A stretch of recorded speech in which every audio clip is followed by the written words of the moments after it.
Hello నమస్తే, నేను journalist YNR. Hyderabad నగరంలో కాంగ్రెస్ పార్టీ నుంచి వినిపిస్తున్న ఒక కొత్త గొంతు, ఒక యువ గొంతు మెట్టు సాయి కుమార్. మెట్టు సాయి కుమార్ తెలంగాణ ఫిషరీస్ కార్పొరేషన్ చైర్మన్గా ఉన్నారు. సీఎం రేవంత్ రెడ్డికి సంబంధించిన ప్రొటెక్షన్ లేయర్గా పనిచేస్తూ ఉన్నారు. హైదరాబాద్లో ప్రధానంగా కాంగ్రెస్ పార్టీకి సంబంధించిన యాక్టివిటీ చాలా విస్తృతంగా చేస్తూ వస్తున్నారు. సో హైదరాబాద్లో కాంగ్రెస్ పార్టీ పరిస్థితి ఏంటి, మెట్టు సాయి కాంగ్రెస్ పార్టీని హైదరాబాద్లో బలోపేతం చేయడం కోసం ఏం చేయబోతున్నారు, అసలు కాంగ్రెస్ పార్టీ వచ్చే జిహెచ్ఎంసీ ఎన్నికల నాటికి హైదరాబాద్లో ఏమైనా బలం పుంజుకునే పరిస్థితి ఉంటుందా, కాంగ్రెస్ పార్టీ యాక్షన్ ప్లాన్ ఏంటి, కాంగ్రెస్ పార్టీ యువ నాయకత్వంపై దృష్టి పెట్టాల్సిన అవసరం ఎంత మేరకు ఉంది, కాంగ్రెస్ పార్టీ నాయకత్వం కేవలం టీవీలకు పత్రికలకు మాత్రమే పరిమితం అవుతున్నారు, క్షేత్రస్థాయిలో పనిచేయట్లేదు అంటూ ఏఐసిసి ఇన్ఛార్జిగా ఉన్న మీనాక్షి నటరాజన్ పలు సందర్భాల్లో పార్టీ నాయకత్వానికి సూచనలు వార్నింగ్లు ఇస్తున్నారంటూ వార్తలు చూస్తున్నాం. ఈ వార్తలు వార్నింగ్ల తర్వాత అయినా హైదరాబాద్ నాయకత్వంలో మార్పు వస్తుందా? మెట్టు సాయి కుమార్ యాక్షన్ ప్లాన్ ఏంటి, హైదరాబాద్ కాంగ్రెస్ సంబంధించి మాట్లాడదాం. సాయి కుమార్ గారు నమస్తే, థ్యాంక్ యూ ఇహాకు వచ్చినందుకు. ఏంటి అసలు కాంగ్రెస్ పార్టీ పరిస్థితి ఏంటి హైదరాబాద్లో అన్న? ఇప్పుడు రాష్ట్ర రాజకీయాల్లో హైదరాబాద్కి ఒక ప్రత్యేక దృష్టి, ప్రత్యేక ప్రణాళిక, ప్రత్యేక ఒక వ్యవస్థ ఉంటుంది కాంగ్రెస్ పార్టీకి. అంటే కాంగ్రెస్ పార్టీ హైదరాబాద్లో మొన్న ఎన్నికల్లో ఓడిపోవడం మాత్రం వాస్తవం నిజమే. ఎందుకంటే కొన్ని కారణాలు చాలా ఉన్నాయి. అంటే కర్ణుడికి చావుకి ఎన్ని కారణాలు ఉన్నాయో హైదరాబాద్లో కాంగ్రెస్ పార్టీ హైదరాబాద్లో మాత్రమే ఓడిపోవడం చాలా కారణాలు ఉన్నాయి. మీరు ఎందుకు కాన్ఫిడెన్స్ ఇవ్వలేకపోయారు హైదరాబాద్ జనాలు? అంటే ఏమైందంటే ముఖ్యంగా అంటే సెటిలర్స్ విషయంలో కానివ్వండి, అదేవిధంగా కొంతమంది నాయకుల పైన నమ్మకంతో కొంతమంది కార్యకర్తలను పట్టించుకోకపోవడం చాలా ఇబ్బంది అయింది. ఇప్పుడు 2023 ముందు, కానీ ఇప్పుడు అట్లా లేదు. ఇప్పుడు ప్రతి కాంగ్రెస్ పార్టీ కార్యకర్త కాంగ్రెస్ పార్టీకి క్రమబద్ధంగా పనిచేస్తూ ఉన్నాడు. కొన్ని ఓడిపోవడం మాత్రం నిజం, కానీ ఎక్కడైతే పోయిందో అక్కడనే గెలుచుకోవడమే కాంగ్రెస్ పార్టీ యొక్క. హైదరాబాద్లో బాగా హడావుడి కనపడుతుంది, బాగా హడావుడి, బాగా వినపడుతున్న గొంతు, బాగా నాయిస్ క్రియేట్ చేసిన గొంతు మీదే ఇప్పుడు కాంగ్రెస్ పార్టీలో. ఏంటి అసలు, ఎక్కడ బ్యాక్గ్రౌండ్ ఏంటి, ఎక్కడి నుంచి వచ్చారు? అంటే అట్లేం లేదన్న, కాంగ్రెస్ పార్టీ కార్యకర్తగా పనిచేసిన నేను. నన్ను కార్యకర్తని నాయకుని చేసింది ముఖ్యమంత్రి రేవంత్ రెడ్డి గారు. అంటే కాంగ్రెస్ పార్టీ జెండా మోసిన కాంగ్రెస్ పార్టీ కార్యకర్తలు కాంగ్రెస్ పార్టీ నాయకునిగా ఎదగాలంటే రేవంత్ రెడ్డి గారిని ఆదర్శంగా తెచ్చుకోవాలని చెప్పి ఉద్దేశంతో. అంటే మెట్టు సాయి కుమార్ కానీ చాలా మంది నాయకులు, ఇప్పుడు అనిల్ కుమార్ యాదవ్ గారు కానీ, బల్మూరి వెంకట్ గారు కానీ, నాతో పాటు పనిచేసిన ప్రీతం గారు కానీ, శ్రీకాంత్ గారు కానీ, ప్రతి ఒక్కరు కాంగ్రెస్ పార్టీ కార్యకర్తలుగా పనిచేసిన వాళ్ళమే. ఆ కార్యకర్తలు పనిచేసిన వాళ్ళని ఇప్పుడు రాష్ట్రంలో ఒక చైర్మన్లుగా, ఒక ఎమ్మెల్సీలుగా, ఒక ఎంపీగా చేయడం అంటే అది ముఖ్యమంత్రి రేవంత్ రెడ్డి గారితో సాధ్యమైంది. ఏంటి రేవంత్ రెడ్డి గారితో బాండింగ్ అంటే కాంగ్రెస్ పార్టీని తెలంగాణ రాష్ట్రంలో కాంగ్రెస్ పార్టీ ద్వారా పనిచేసిన ప్రతి కార్యకర్తకు కాపాడినందుకు, కాంగ్రెస్ పార్టీని మళ్ళీ తెలంగాణలో తీసుకొచ్చినందుకు మేము స్వతహా జన్మతః ప్రతి కాంగ్రెస్ పార్టీ కార్యకర్త రేవంత్ రెడ్డి గారికి రుణపడి ఉన్నాం. అంటే ఇప్పుడు అంత చాలామంది ఉంటారు భజన కానీ కాదు. కాంగ్రెస్ పార్టీ 2023 ఐదు అసెంబ్లీలకు ఉండే, అసెంబ్లీలు 5 ఎమ్మెల్యేలు ఉండే, 12 ఉంటే ఇట్లా అట్లా పోయారు, అయిపోయింది. కానీ 5 మంది అసెంబ్లీలు ఉన్నటువంటి అసెంబ్లీల్లో 65 మంది సభ్యులను తీసుకొచ్చామంటే the credit goes to only Revanth Reddy గారే. కాబట్టి మేము కాంగ్రెస్ పార్టీ కార్యకర్త గౌరవపడతా ఉన్నాం. ఒక సామాన్య కుటుంబం మాది. మా తండ్రి హైదరాబాద్, పెరిగినంత హైదరాబాద్, గాంధీభవన్ పక్కనే ఉంటుంది, బోయిగూడ కమాన్ అని చెప్పి మేము అక్కడనే పుట్టాం, అక్కడనే పెరిగాం. గాంధీభవన్ కేవలం 1 కిలోమీటర్ మా ఇల్లు. మాకు గాంధీభవన్ మా ఇల్లు, మా గుడి మాకు అదే. నా మట్టుకైతే గాంధీభవన్ నా గుడి, నా దేవాలయం, నా చర్చు, నా మసీదు, నాకు సంబంధించిన నాకు అన్ని ఎవ్రీథింగ్ గాంధీభవనే. నా తండ్రి నా తల్లి తర్వాత నేను ఎక్కువ ఇష్టపడేది గాంధీభవన్నే. చాలా మట్టుకు అందరు ఏదో మాట్లాడేసి ఏదో అంటుంటారు, కానీ నేను ప్రతిరోజు గాంధీభవన్ పోకపోతే నాకు ఒక సిస్టమ్ నాకు పనిచేయదు. పొద్దున్న మధ్యాహ్నం అన్నా సాయంత్రం అన్నా పోవాల్సిందే. పోయినప్పుడు నేను మై ఫీల్ హ్యాపీ స్టిల్ ఇప్పుడు కూడా. నేను ఒక సాధారణ కుటుంబం మాది. మా నాన్నగారు కానీ మా తాతగారు కానీ ఎప్పుడు రాజకీయంగా లేరు. అంటే లోకల్గా మంచి పేరున్న వ్యక్తులు మా తాతగారు, మా నాన్నగారు, మా చిన్నాన్నగారు కానీ రాజకీయంగా మాకు ఎలాంటి సంబంధం లేదు. కానీ ఒక సామాన్య కుటుంబంలో మెట్టు సాయి కుమార్ని ఎలాంటి పైరవి లేకుండా, ఎలాంటి రికమెండేషన్ లేకుండా ముఖ్యమంత్రి రేవంత్ రెడ్డి గారు పిలిచి, అర్జున్ గారు ప్లీజ్, అది నేను లైఫ్లో మర్చిపోలేని ఒక పెద్ద సంఘటన. మార్చి 15 తారీఖు 2024 సాయంత్రం 5 o'clock ఫోన్ వస్తుంది. నేను బషీర్బాగ్లో మన లక్కడికాపుల్లో బజాజ్ ఉంది, మన బిఎస్ఎన్ఎల్ పక్కన, అందులో షాపింగ్ చేస్తున్నా. జస్ట్ ఒక చిన్న కొందామని చెప్పి, వేసవికాలం వస్తుంది కదా, టీవీ కొంటే అప్పుడే సీఎం ఆఫీస్ ఫోన్ వచ్చింది. ఉమ్, ఫోన్ రావడము, మీరు అర్జెంట్గా రండి ఉమ్, సీఎం అని చెప్పారు. ఉమ్, ఇక మాకు పొలిటికల్ ఏమంటే ఇక్కడ పొలిటికల్గా ఉంటాం కాబట్టి ఏదో పిలిచారులే అనుకున్నాను. ఉమ్, పిలిచారు, సాయికి రా అని చెప్పారు. ఉమ్, సెక్రటరీ ఉన్నారు, ఉమ్, సైన్ తీసు పిలిచారు, సైన్ తీసుకు లిస్ట్ చూస్తున్నాను. లిస్ట్లో పేరుంది. ఉమ్. లిస్ట్లో పేరుంటే ఇక ఉంటే లోపలిగా ఆనందం కదా. ఇక నేను వచ్చిన అప్పటి నుంచి 10 నిమిషాలు కూడా ఒక్కొక్కరు వస్తున్నారు. ఇక ఒక చైర్మన్ ఇప్పుడు అయినారు, అందరు వస్తా ఉన్నారు. అందరు నన్ను అడుగుతా ఉన్నారు, ఇంకా ముందు నేను ఉన్నా కాబట్టి అక్కడ. ఓకే. యాక్చువల్లీ నాకు ఎయిత్ ఫోన్ వచ్చింది నాకు, నా నంబర్ 8 కాబట్టి 8th 9th ఫోన్ వచ్చింది నాకు. నేను పక్కన కాబట్టి త్వరగా వెళ్ళిపోయినా, జస్ట్ పర్లంగ్ దూరంలో ఉన్నా అంతే నేను. అరే సాయి ఎందుకు పిలిచిరు ఏంటంటే, ఏమో మనకేం తెలుసు, పిలిచిరు వచ్చినాము అన్నాడు. లిస్ట్ చూస్తే ఏమో లిస్ట్లో అందరి లిస్టుల్లో పేరు తీసుకుంటారు, సైన్ చేస్తున్నారు. ఆ లిస్ట్లో ఒకటి పేరు ఉంది అంతే, ఏ పోస్ట్ అని డిసైడ్ ఏం చేయలేరు. నీ నెంబర్ ఉందా? ఉంది. ఒక 40 మంది 36 మంది 32 మంది జమ అయిపోయారు. సాయంత్రం జమ అయిపోయిన తర్వాత నైట్లో అనౌన్స్ చేశారు, రేపు ఎలక్షన్ కోడ్. అయితే మాకు అందరికీ అరే ఏంది అన్న అర్థం కాలేదు, ఎలక్షన్ కోడ్ వచ్చేసింది, మనం ఛార్జ్ తీసుకోలేము, తలనొప్పి అవుతుంది, ముందు ఒక వారం ముందు ఇస్తే అయిపోతుంది కదా అని మేమందరం అందరం గిల్టీ ఫీల్ అయినాం. ఆ తర్వాత మాకు అర్థమైంది, అమ్మ కాంగ్రెస్ పార్టీ నాయకత్వం ఇదా అని. అంటే ఒక స్టేండింగ్ పీరియడ్ లాగా మమ్మల్ని పొలిటికల్గా మెడ్ చేసి, మమ్మల్ని ప్రిపేర్ చేసి, ఒక 3 నెలలు మీరు చైర్మన్లుగా మీరు వ్యవహారం చేయండి అని జూలై 8 తారీఖు మళ్ళీ ఆర్డర్ ఇచ్చారు మాకు. ఓకే.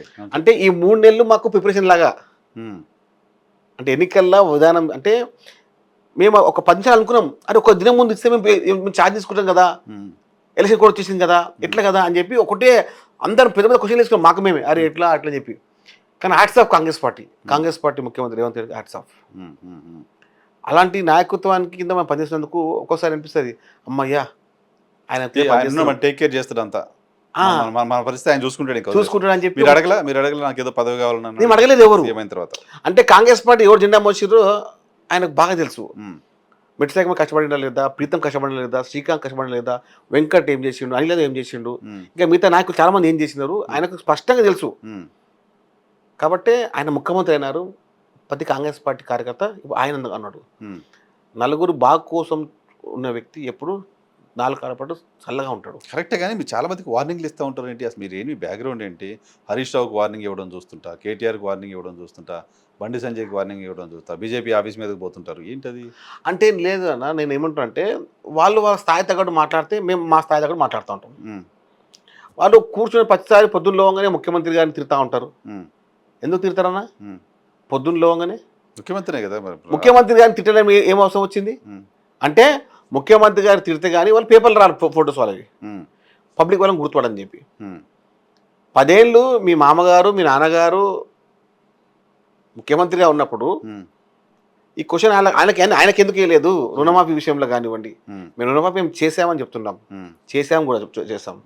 అరే మేము ప్రతి విషయంలో ప్రజల సంక్షేమం గురించి పనిచేస్తూ ఉంటే ఎక్కడ కాంగ్రెస్ పార్టీకి పేరు వస్తుంది, ఎక్కడ ముఖ్యమంత్రి రేవంత్ రెడ్డి గారి పేరు వస్తుంది, ఎక్కడ ఆయనకు 10 సంవత్సరాలు సీఎంగా ఉంటారని చెప్పి పొద్దున్న లోగానే పచ్చి అబద్ధాలు టీవీల ముందు, వాళ్ళ పేపర్ల ముందు, యూట్యూబ్ల ముందు మాట్లాడితే మేము చూసుకు ఊరుకుంటాం వల్ల. మీరు జర్నలిజం పైన మాకు ఎప్పుడు లేదు, కానీ ఆ పేరు చెప్పుకొని కొంతమందితో వాళ్ళు చేస్తున్నారు కదా, అది చాలా తప్పని చెప్తున్నాను. మీకు రైట్స్ ఉన్నాయి, తప్పుని తప్పుగా చెప్పండి. జర్నలిజానికి ఉన్నట్టు ముఖ్య ప్రాథమిక హక్కు, ప్రాథమిక వ్యవస్థ అదే. కానీ ఆ ముసుగులో కొంతమంది కూర్చోబెట్టి ప్రతిరోజు అబద్ధాలు చెప్పడం తప్పంటున్నాను. అబద్ధాలు ప్రచారం చేయొద్దు. మీరు చేయండి, మా తప్పును వేలు చూపండి, మమ్మల్ని ప్రశ్నించండి, మేము సిద్ధంగా ఉన్నాం, ముఖ్యమంత్రి రేవంత్ రెడ్డి గారు సిద్ధంగా ఉన్నారు తీసుకోనికి.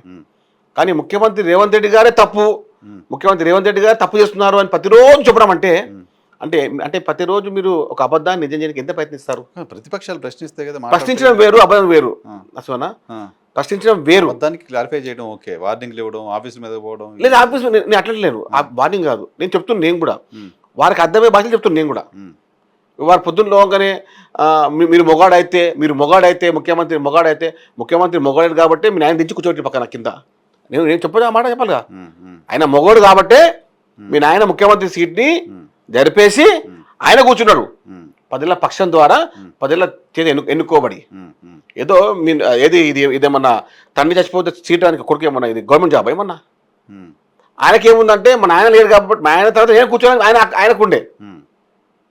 కేటీఆర్కి ఏముంది పొద్దున్నలో ఒకటే లొల్లి, మా నాయన తర్వాత ఏ అయితే గీతే నేనే కావాలి సీఎం, అమాంతం ముఖ్యమంత్రి రేవంత్ రెడ్డి అయిందని చెప్పి పొద్దున్నలోనే అక్కసు కడుపు మంట. ఇక ప్రతిరోజు ఇక లేనిపోని పంచాయతీలు ఇంట్లో కూర్చొని మీకు మీకు అంత శక్తి సామర్థ్యం ఉంటే ఫస్ట్ మీ నాన్నకి సంలాంచండి. మీ నాన్న ఆ పదవి నాకు ఇవ్వమని చెప్పి, ఏ పదవి లేదు కదా పదవి, ఇంకా ప్రతిపక్ష పదవి నాకు ఇవ్వమని అడగండి. పార్టీ పదవి నీకు అది కొట్లాడుకోండి. లే ముఖ్యమంత్రి కావాలి, ముఖ్యమంత్రి కావాలంటే ప్రజలకు నేను ఫస్ట్ ఎన్నుకోవాలి. నేను చెప్తున్నా నరసింహన్న, మీరు పెద్ద మాట కాదు, రేపు ఇదే కేటీఆర్ ఇదే హరీష్ రావు రేపు వచ్చే ఎన్నికల్లో ఓడిపోతున్నారు, రాసుకోండి. చాలా ఎగ్జాజరేషన్ కాదు, బయట అసలు ఇప్పుడు ఎలక్షన్ పెడితే మేము గెలిచేస్తాం అన్నట్టు మాట్లాడుతున్నారు కదా. ఇదే సిరిసిల్ల ఇదే సిద్దిపేట శాసనసభ్యులు కేటీఆర్ హరీష్ రావు రేపు వచ్చే ఎన్నికల్లో 2028 ఎన్నికల్లో మాజీలు కావడం ఖాయం. ఏంటి మీ ప్లాన్ వాళ్ళని ఓడించడానికి? 100% ఓడిపోతారు వాళ్ళు. ఎట్లా 100% ఓడిపోతారు. గవర్నమెంట్ రాజకీయ వ్యూహం అనేది చెప్పరు. 100 సీట్లు వస్తాయని చెప్తున్నారు. రాజకీయ వ్యూహం అని చెప్పరు. రాజకీయ వ్యూహం అంటేనే చేసి చూపిస్తారు. వాళ్ళిద్దరిని ఓడించడానికి కాంగ్రెస్ పార్టీ ప్రణాళికలు వేస్తుంది. ప్రణాళిక వేసింది, ప్రజల తిరస్కరిస్తున్న వాళ్ళని. ఈ S1 S2 ఏంటి S1 S2? సిరిసిల్ల సిద్దిపేట, సిరిసిల్ల సిద్దిపేట ఈ S1 S2 ఇద్దరు రేపు తాజా మాజీలు కావడం ఖాయం. వాళ్ళిద్దరూ రాజకీయాల్లోకి వచ్చిన తర్వాత ఇప్పటివరకు ఓడిపోలా. 4 సార్లు 5 సార్లు కేటీఆర్ గారు గెలిచారు, 7 సార్లు హరీష్ గారు గెలిచారు. నేనేమంటున్నా అదే కదా, రాజశేఖర రెడ్డి వాళ్ళ అహంకారమే వాళ్ళని ఓడగొడుతుంది. అహంకారం అనే మాట మీరు ఎప్పుడు మాట్లాడుతూనే ఉన్నారు, ఎప్పుడు ఓడిపోలేదు కదా వాళ్ళు. సరే రాజశేఖర రెడ్డి ప్రయత్నం చేసి ఓడించలేకపోయారు, చంద్రబాబు నాయుడు ప్రయత్నం చేసి ఓడించలేకపోయారు, మీరు 2 సార్లు ప్రయత్నం చేసి ఓడించలేకపోయారు. సరే ఇప్పుడు ఇంకెలా ఓడిపోతారు? సరే మీరు చెప్పిన పాటండి. ఆయన ప్రతిసారి ఆయన గెలుస్తున్న శాతం లెక్కపెట్టండి మీరు. 96,000 నుంచి 70,000, 70,000 నుంచి 45,000, 40,000 నుంచి 30,000 అయింది. ఎవరన్నా రాజకీయ నాయకుడు తన తన తన యొక్క మెజార్టీని పెంచుకోవడం కానీ తగ్గించుకోడు. ఎందుకు 170 ఓట్లతో మొదలైంది కేటీఆర్, 70,000 80,000 దాకా వెళ్ళిపోయాడు కదా. అవునండి, అదంటారా నేను కూడా. 2009లో చావు లొట్టు పోయి కళ్ళు పోయి గెలిచినాడు, ఇండిపెండెంట్ గా కేకే మంది గెలిచినాడు. టీడీపీ పొత్తులో ఆయన గెలిచి చలో అయిపోయింది, ఎమ్మెల్యే అయిపోయినారు. ఆ తర్వాత మళ్ళీ బై ఎలక్షన్ వచ్చింది, మళ్ళీ ఆలస్యం వచ్చింది. ఎప్పుడు కూడా కేటీఆర్ అనే వ్యక్తి 1,90,000 మధ్యలో గెలిచినాడు.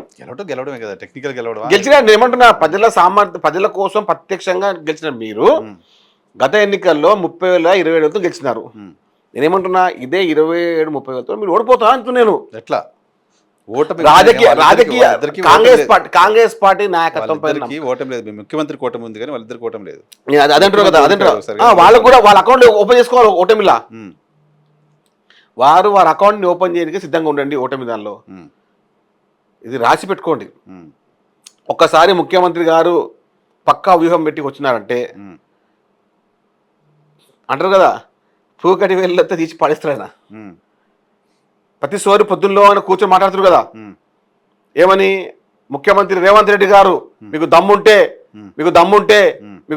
అంటారు.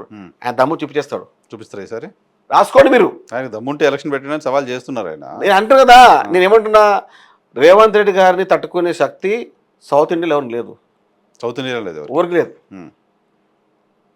సౌత్ ఇండియాలో రేవంత్ రెడ్డి గారిని తట్టుకునే శక్తి అటు బీజేపీలో కానీ ఇటు బీఆర్ఎస్లో కానీ ఎవరికి లేదు అంటున్నా నేను. మీ పార్టీలోనే ఉన్న 65 మంది ఎమ్మెల్యేలు చాలా మంది రేవంత్ రెడ్డి పైన అసంతృప్తిగా ఉన్నారు, ముఖ్యమంత్రి పదవుల కోసం ప్రయత్నం చేస్తున్నారు. రాహుల్ గాంధీ రేవంత్ రెడ్డి గారికి అపాయింట్మెంట్ ఇవ్వట్లేదు. ఇదంతా కూడా జరుగుతున్న క్యాంపెయిన్ కదా సాయి గారు. అమ్మా నరసింహారావు గారు, నేను చెప్తున్నా మీకు మాట, నేను కాంగ్రెస్ పార్టీ కార్యకర్తగా కాంగ్రెస్ పార్టీకి దగ్గర పనిచేస్తున్న వ్యక్తిని.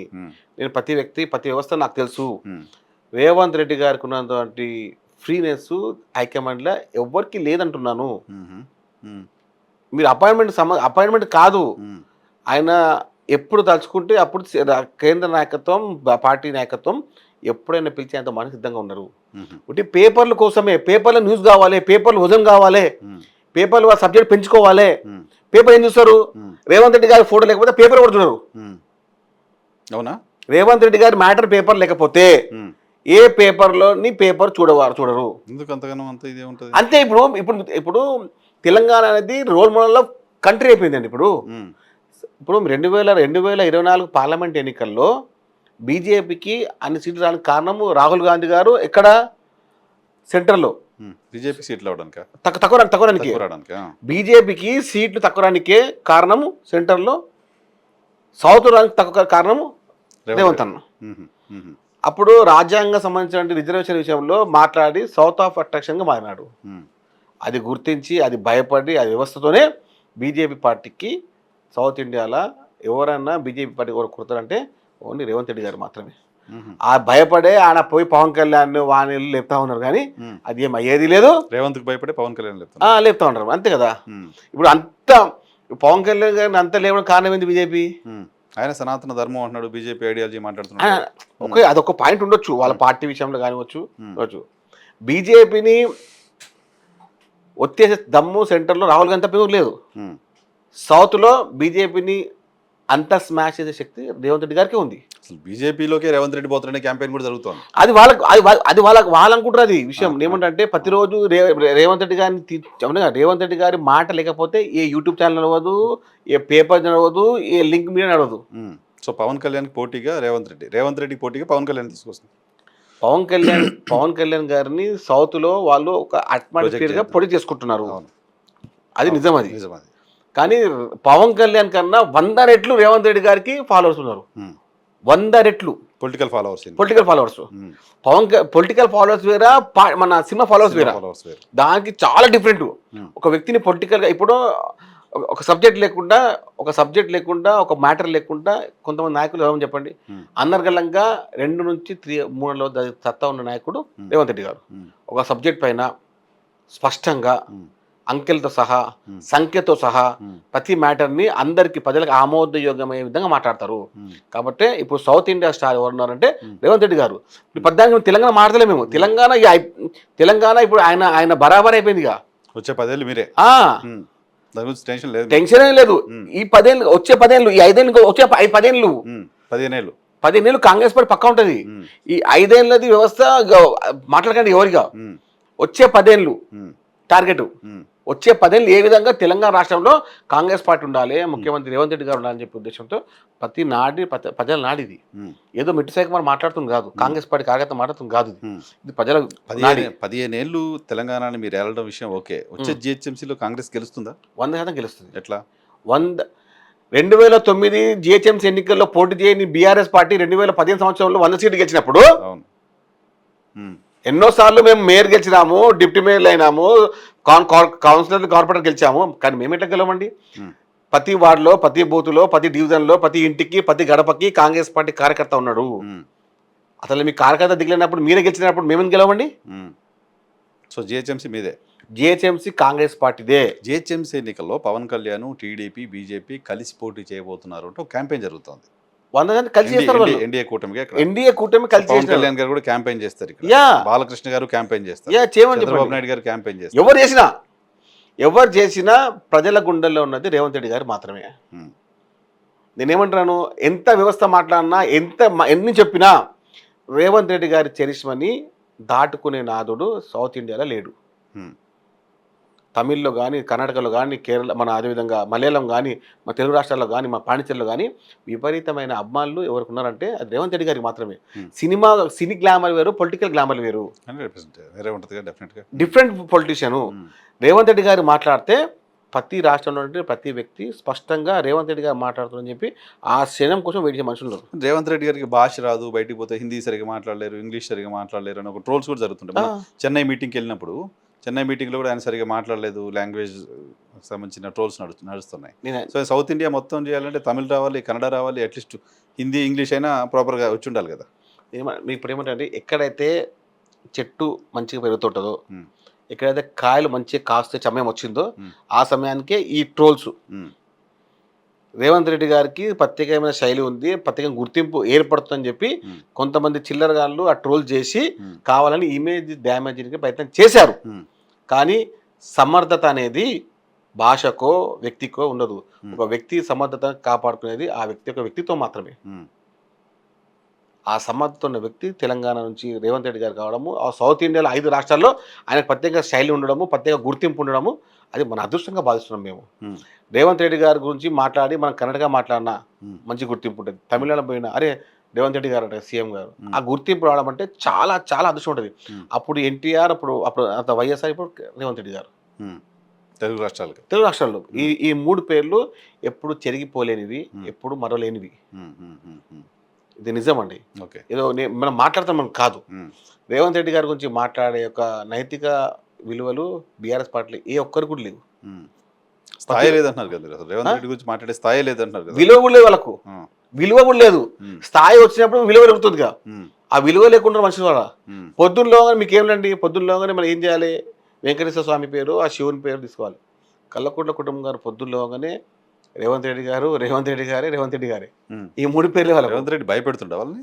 భయపెట్టుడు కాదు, వాళ్ళకి ఏంటంటే ప్రతిరోజు కళ్ళకు వస్తున్నాడు పొద్దున్నలోగానే. ఆయన నామస్వరమే ఆడ. సరే, బీసీ కులగణన అంశం కాంగ్రెస్ పార్టీ తెలంగాణలో టేకప్ చేసింది. నో డౌట్ చేసిన వాటిలో సైంటిఫిక్గా బీసీ కులగణన చేసిందని మాలాంటి వాళ్ళని కూడా మాట్లాడాం. బీసీ కులగణన కాంగ్రెస్ పార్టీ చేయడం. సో కేంద్రంలో భారతీయ జనతా పార్టీ దాన్ని మేము దేశవ్యాప్తంగా చేస్తూ ఉంటూ డెసిషన్ తీసుకోవడం అనేది కాంగ్రెస్ పార్టీకి నష్టమా లాభమా? కాంగ్రెస్ పార్టీ వేసిన ఒక పునాదిని దేశం ఆచరిస్తుందని చెప్పి, తెలంగాణ పార్టీ పునాదిని దేశం ఆచరిస్తుందని చెప్పి చాలా గౌరవపడుతున్నాం. ఇందులో బీసీ కులగణన జనగణన చేయడం అంటే మా యొక్క వ్యవస్థను, అంటే మా కుటుంబ సభ్యుల యొక్క పూర్తి వివరాలని రేపు ప్రత్యక్షంగా మా భవిష్యత్తు కాపాడుకునే విధంగా రాహుల్ గాంధీ గారు చేసినటువంటి ఈ దారి అందరికీ మార్గదర్శనం అయిందంటే చాలా చాలా చాలా గౌరవపడుతున్నాం ఈ విషయంలో. మార్కులు ఎవరికి వస్తున్నాయి కాదు, మేలు ఎవరికి అవుతుంది. మేలు ఎవరికి అవుతుంది? మా సంపన్న వర్గాలకు అవుతుంది. సంపన్న వర్గాలు ఎక్కడ, సంపన్న వర్గాలు ఎక్కడ ఉన్నాయి?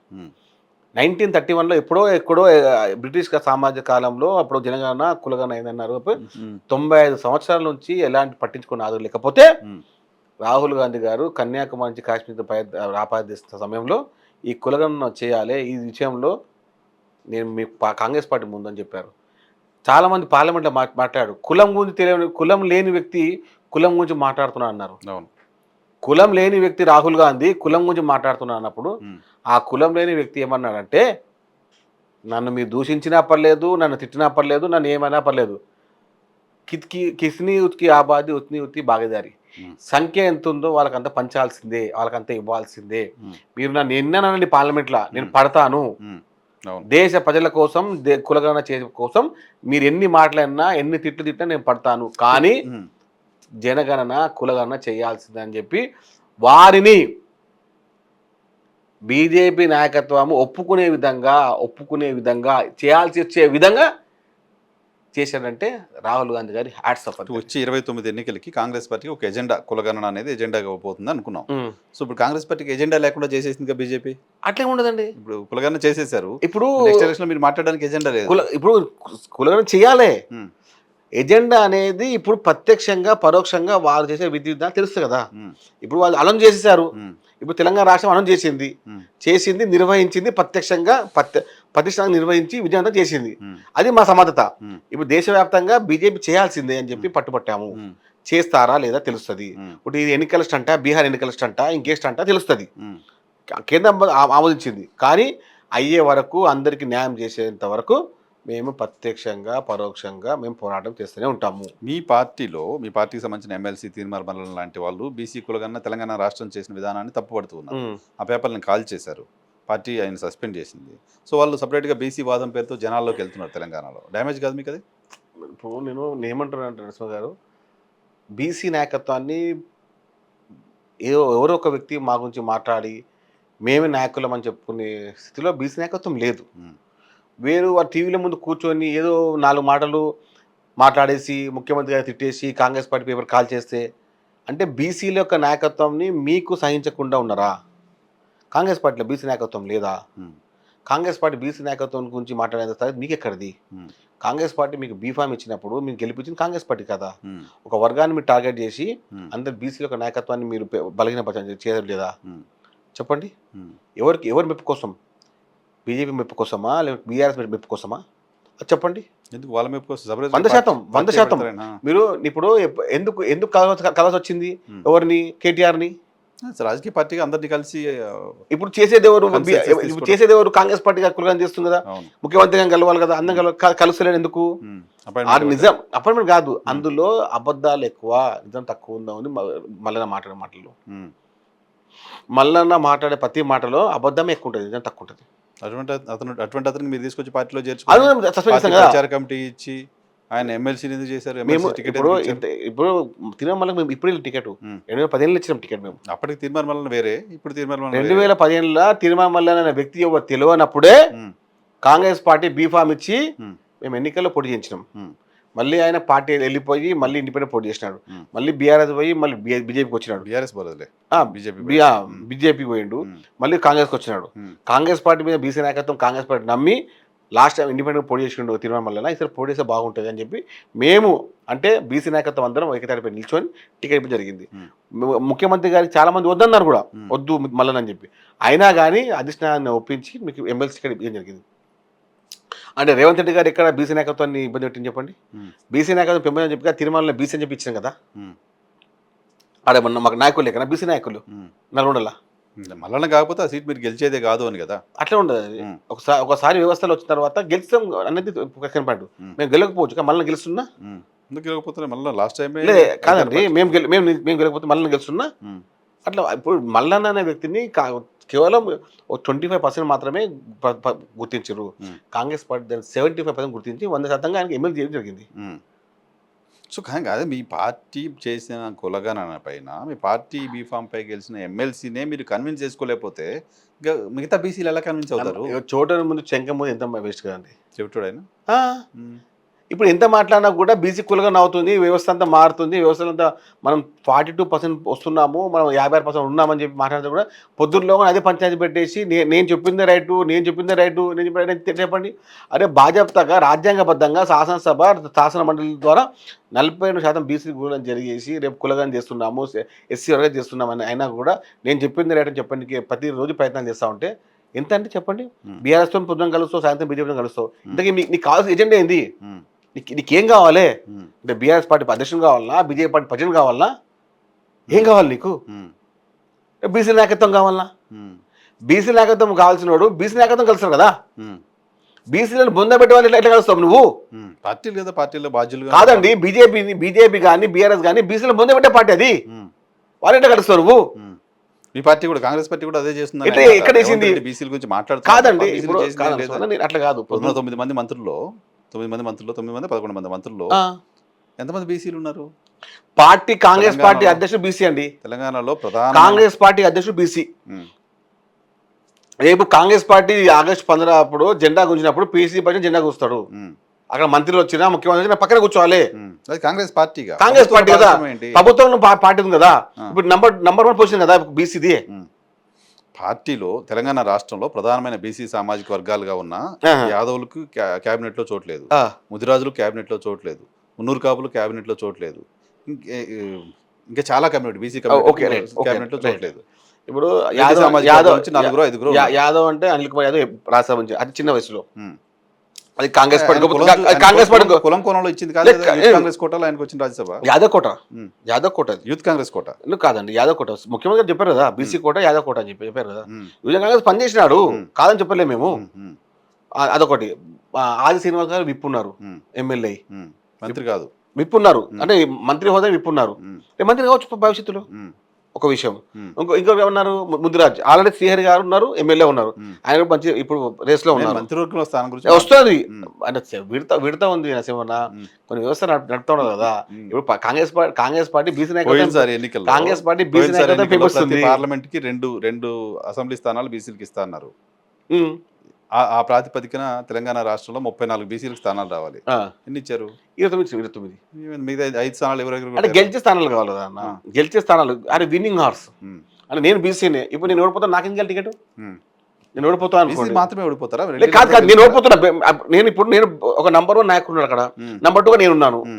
బీసీ నాకు నంబర్ 2 వ్యక్తి నేను ఓడిపోతున్నా. అప్పుడు నాకు టికెట్ ఇస్తారు. 60% జనాభా ఉన్న బీసీలకి తెలంగాణలో మిడ్ సాయి కుమార్ ఓడిపోతున్నప్పుడు 50 స్థానాల్లో పోటీ మిడ్ సాయి కుమార్ ఓడిపోతున్నప్పుడు టికెట్ ఎందుకు ఇస్తారు? ఇవ్వరు.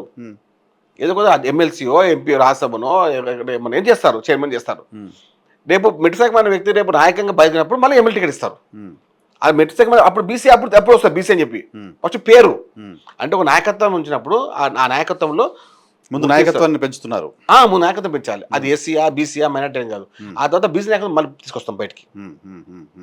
ఏదో 4 గోళ్ళ కూర్చొని మేము చేస్తామని లేదు. బాజాప్తగా కామారెడ్డిలో కాంగ్రెస్ పార్టీ బీసీ యొక్క వ్యవస్థని కాపాడతాము, బీసీ నాయకత్వం పెంపొందిస్తాము, ఉమ్, 42% బీసీల అని చెప్పాము. ఉమ్, 27% వచ్చినటువంటి బీఆర్ఎస్ పార్టీకి 40% అంటే కాంగ్రెస్ పార్టీకి ఉన్నటువంటి తేడా అది కదా. ఉమ్, 15% ఉమ్, 15% ప్రతి దానిలో ఉమ్, విద్య, వైద్యము, అదేవిధంగా రాజకీయ కోణం ప్రకారంగా చేస్తాము. ఉమ్, అది మేము గర్వపడుతున్నాం. ఉమ్, మెట్టు సాయికుమార్ వాళ్ళ ఫ్యామిలీ ఎలాంటి ఫ్యామిలీ కాదండి, ఉమ్, ఎలాంటి రాజకీయ కోణం లేదు. ఉమ్, మా నాన్న గవర్నమెంట్ ఎంప్లాయ్, ఉమ్, మా అన్న మా తమ్ముడు ఇద్దరు గవర్నమెంట్ ఎంప్లాయీస్. ఉమ్, మాకు ఎలాంటి ఆస్తిపాస్తులు లేవు, 100 కోట్ల ఆస్తిపాస్తులు కాదు. ఉమ్, కానీ నాయకత్వం పెంచింది కాంగ్రెస్ పార్టీ కదా. ఉమ్, ఉమ్, ఉమ్, మీరు చూడొచ్చు ఒకసారి, మీరు మా బ్యాక్గ్రౌండ్ ఎంక్వైరీ చేయండి. ఉమ్. ఒక యువజన కాంగ్రెస్ ఒక అసెంబ్లీ అధ్యక్షుడు Definitely పనిచేసిన, కొత్త లీడర్షిప్ రావాల్సిందే పార్టీలో, ఏ ఒక రాజకీయ ఒక పార్టీలో యువజన కొత్త కాంగ్రెస్ leadership ఒక అసెంబ్లీ అధ్యక్షుడిగా పనిచేసిన, రావాలి. ఉమ్, 10 ఏళ్ళు పనిచేశాను. ఇప్పుడు ఫిషరీస్ చైర్మన్ చేశారు. ఉమ్, ఎలాంటి పైరవ్ చేయలేదు. నాకు ₹5 బయట నాకు డబ్బు ఖర్చు కాలేదు, ఉమ్, పిలిచి చేయడం జరిగింది. ఉమ్, కాంగ్రెస్ పార్టీలో ఎంత పెద్ద పైరవ్ చేయాలి ఒక వ్యవస్థ కోసం, ఉమ్, ఉమ్, అట్లా కాంగ్రెస్ పార్టీ అప్పలాగా లేదు. ఉమ్, రేవంత్ రెడ్డి గారు వచ్చిన తర్వాత నాయకత్వంలో మార్పు వచ్చింది. ఉమ్, నిజమైన కాంగ్రెస్ పార్టీ జెండా మోసిన కార్యకర్తలను కాపాడుకోవాలనే ఉద్దేశంతో మనల్ని కాంగ్రెస్ పార్టీ జెండా మోసిన యువజన కాంగ్రెస్ నాయకుడు, ఒక బీసీ నాయకునిగా, ఉమ్, ఒక చిన్న అంటే అంటారు ఎంబీసీ, మోస్ట్ బ్యాక్వర్డ్ క్యాస్ట్ అండి మాది, ఉమ్, మోస్ట్ బ్యాక్వర్డ్ క్లాస్. ఉమ్, మీరు చేయండి బీసీఏ చేయండి, బీసీఏ గంగపుత్ర వస్తుంది, సీరియల్ నెంబర్ 1. ఉమ్, అంటే అత్యల్ప సంఖ్యాక గల అత్యల్ప వెనుక కుటుంబాల సభ్యునిగా, ఉమ్, ఒక మత్స్యకార కుటుంబ సభ్యునిగా, ఉమ్. ఒక కాంగ్రెస్ పార్టీ సభ్యునిగా మీ ముందు మాట్లాడుతున్నాను. సో ఈ మత్స్యకార సామాజిక వర్గానికి, మత్స్యకారులకు, గంగపుత్రులకు, ముదిరాజులకు, వీళ్ళందరికీ చెరువులపైన హక్కు ఇచ్చాము, మత్స్య సంపదని పెంచాము, తెలంగాణలో మత్స్య సంపద దేశంలో మిగతా రాష్ట్రాలతో పోలిస్తే చాలా ర్యాపిడ్గా పెంచామంటూ కేసీఆర్ గారు చెప్పిన మాట నిజం కదా. నేనేమంటానంటే ఇప్పుడు ఆయన ఆయన ఆయన ప్రతి మాట పేపర్లో ఉంది, నీటి మీద రాతలు. ఎందుకు అంతే. చెరువులు బాగు చేయడం నిజం, చెరువులో చేప పిల్లలు వేయడం నిజం, ప్రతి సంవత్సరం దాన్ని కంటిన్యూస్గా మానిటర్ చేయడం నిజం. నిజమైతే ఎందుకు చేపల వ్యవస్థ ఇంతవరకు ఎందుకు గాడిన పడలేదు? పెరిగింది కదా మత్స్య సంపద, ఎక్కడ పెరిగింది కదా పెరిగిందండి? పోలిస్తే ఎక్కడ పెరిగింది? తెలంగాణ రాష్ట్రంలో. మీకు 2014లో ఎట్లా ఉండే కిలో చేపలు ఎంత ఉంటుందండి? ₹100 కిలో ఉండే కదా. ఉమ్, ఇప్పుడు ఎందుకు ₹100 కిలో ఉన్నాయి పెంచినప్పుడు? ఉమ్, 50, 60, 70, 40 కావాలి కదా. ఉమ్, 2014 ఉమ్మడి రాష్ట్రంలో మీరు కొనుక్కున్నప్పుడు ఒక కొరమీను ₹500 ఉండే, ఒక బొచ్చ, ఒక రవ్వ ₹100 కిలో ఉన్నప్పుడు, ఇప్పుడు అదే ₹100 ఎందుకు ఉన్నాయి? ఉమ్. మీరు పెంచిన సంపద పెరిగినప్పుడు, దాని యొక్క విలువ పెరిగినప్పుడు మీరు తగ్గాలి కదా రేట్లు. రేట్ తగ్గినట్టే లెక్క, ఎందుకంటే 10 ఏళ్ల తర్వాత కూడా సేమ్ రేట్ ఉందంటే అదే ఆయన ఏమన్నాడు? నిజానికి రేట్ లేలే షార్టేజ్ ఉంటే పెరిగి ఉండాలి లే కాదు, షార్టేజ్ కాదు. ఇప్పుడు చెప్తా అంటే మీరు కరెక్ట్గా పెంచి ఉంటే మనం అనుకున్నాం కదా, ₹50 నుంచి ₹70 వాళ్ళ కిలో ఉమ్, మత్స్య సంపద. మేము చెరువులు తీసినప్పుడు ఇంతకు చెరువులు కొన్ని అంటారు కదా, ఉమ్, 10 ఏళ్ళు చేసి అంటారు కదా, ఎందుకు ఏమైంది ఉమ్. అంటే కేవలం అంటే చూపించుకోనికే.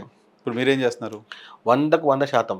ఇంతకు మునుపు మనకు కొరమీను మనకు ₹500 కిలో ఉంది కొరమీను. ఉమ్, ఇప్పుడు తెలంగాణ రాష్ట్రంలో కొరమీను సంపదని పెంచే ఉద్దేశంతో ₹500 వచ్చే కొరమీను రేపు ₹300 వచ్చే విధంగా రేపు ఇప్పుడైతే ఈ రోజు అయితే నిన్న ఎప్పుడో చూసి 500 ఉంది.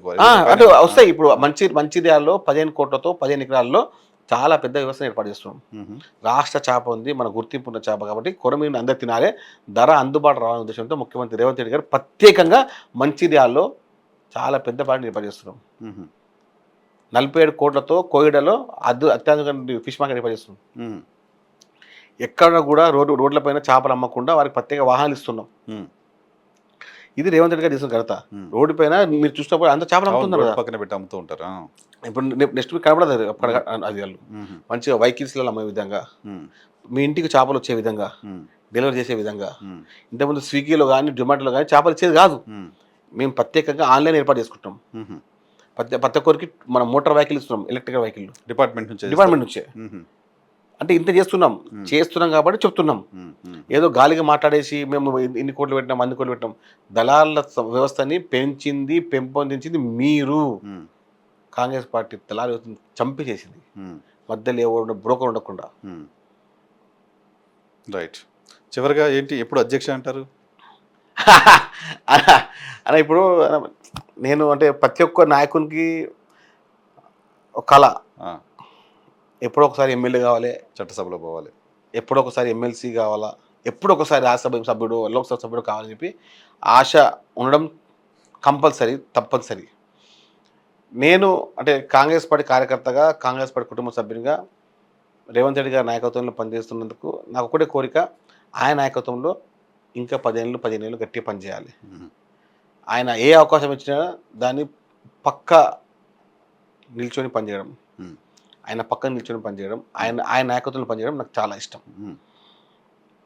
నేను చెప్తున్నా కదా, ఎవరైనా కాంగ్రెస్ పార్టీ విధానంలో కానీ కాంగ్రెస్ పార్టీ వ్యవస్థలో కానీ కాపాడుకుంటూ పోతే అది రేవంత్ రెడ్డి గారు చల్లగా చూసుకునే వ్యవస్థ ఆయన దగ్గర ఉంది. మ్మ్. మనం పని చేయడం, మన తత్వం, మన పని చేయడం ఉంటాం. మ్మ్. రేవంత్ రెడ్డి గారు ఇచ్చిన ప్రతి పని, కాంగ్రెస్ పార్టీ ఇచ్చిన ప్రతి పని, మహేష్ కుమార్ గారు ఇచ్చిన ప్రతి పని చేయడం మాకు కర్తవ్యం. మ్మ్. రేపు ఆ ఇచ్చే అవకాశము, మాకు వచ్చే అవకాశము వారి యొక్క నాయకత్వంలో పనిచేయడం విధంగా మేము కోరుకుంటూ ఉంటాం. మ్మ్. అంటే ఒక చైర్మన్గా పనిచేసిన నాకు కూడా రేపు ఎమ్మెల్యే కావాలి, ఎంపీ కావాలి, నాకు కూడా ఒక ఆశ ఉంది. మ్మ్. అవకాశం వచ్చినప్పుడు కంపల్సరీ వాళ్ళు నన్ను చూసుకునే విధంగా నేను పనిచేస్తూనే ఉంటాను. మ్మ్. రాష్ట్ర రాజకీయాలకు, హైదరాబాద్ రాజకీయాలకు ప్రత్యేకంగా మెట్టు సాయి కుమార్ అనే వ్యక్తిని అందరు గుర్తుంచుకునే విధంగా నేను పనిచేస్తాను. Right, all the best. తొందరగా మీరు అధ్యక్ష అనాలని కోరుకుంటున్నా. Thank you. Young generation thank you. BC leadership ఎదగాలి హైదరాబాద్ లాంటి నగరం. ముందు నుంచి కూడా బీసీ లీడర్షిప్ ఎక్కువగా ఉన్న నగరం. హైదరాబాద్లో బీసీ లీడర్షిప్ ఎక్కువ లేదు ఏ పార్టీలో. మాకు పీజీఆర్ గారు మాకు ఒక రోల్ మోడల్. గారైనా విఆర్ మంత్రావు గారైనా విఆర్ మంత్రావు గారు, వీళ్ళంతా ఇక్కడ వాళ్ళే కదా హైదరాబాద్ నుంచి. పీజీఆర్ మాకు ఎక్కువ అంటే పీజీఆర్ గారి లాంటి నాయకత్వాన్ని మేము కోరుకుంటాం. కాంగ్రెస్ పార్టీకి అవసరం ఇప్పుడు అటువంటి నాయకత్వం. ఆయన నాయకత్వంలో మేము పనిచేసాం, ఆయన చూసాం కాబట్టి ఆయనలాగా కావాలని మేము కోరుకుంటూ ఉంటాం. హైదరాబాద్ నగరంలో పీజీఆర్ గారికి ప్రత్యేక శైలి ఉంది. ఆ శైలిని మేము అంటే కదా ఏకల శిష్యులుగా చూసుకున్నాం కాబట్టి ఆయన నాయకత్వంలో పనిచేసిన ప్రతి కార్యకర్త కూడా కాంగ్రెస్ పార్టీ కార్యకర్తగా పనిచేస్తారు చాలా మటుకు. కాబట్టి మేము కూడా హైదరాబాద్ నగరంలో మరో పీజీఆర్గా ఎదగాలని మా కోరిక. ఎందుకంటే పీజీఆర్ అనే వ్యక్తి ప్రతి ఇంట్లో ప్రతి గుడిసెలో ఉన్న వ్యక్తి. ఫోటోలు ఉంటాయి ఇప్పటికీ. ఇప్పుడు కాబట్టి కాంగ్రెస్ పార్టీ జెండాని పట్టుకొని కాంగ్రెస్ పార్టీ నాయకత్వాన్ని పెంపొందించిన పీజీఆర్ గారు లాగానే హైదరాబాద్ నగరంలో మాకు ప్రత్యేక శైలి రావాలని కోరుకుంటున్నామండి. దానికి మీ సహకారం కావాలి. డెఫినెట్గా. All the best. Thank you. ఇది సాయి కుమార్ గారితో స్పెషల్ ఇంటర్వ్యూ. చూస్తూనే ఉండండి.